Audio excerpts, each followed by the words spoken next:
یک چند بار در حالت مستیش مقصد من ضرب لطش کردگیم، آیا گناهگار هستم یا نیستم؟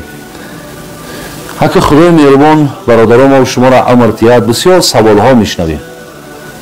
ولی ببینید در همین سوال ممکن بسیار آدم‌ها حیرت دمانند که این زن مقصد شوهرش میزند.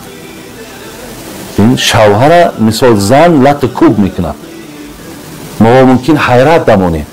لیکن الله مهربان امرتان تیا برادرای عزیز خداوند که از این بد نکنه و تو چندی که اگر همین روزه ها و فصل ها دیگرگون شدن گیرد، خب یعنی تغییرات های زیاده در خاراکتر ما و شما، در اخلاق ما و شما دیگرگونی های زیاد ولی وارد شدن میگیره. خدا پرده کنه.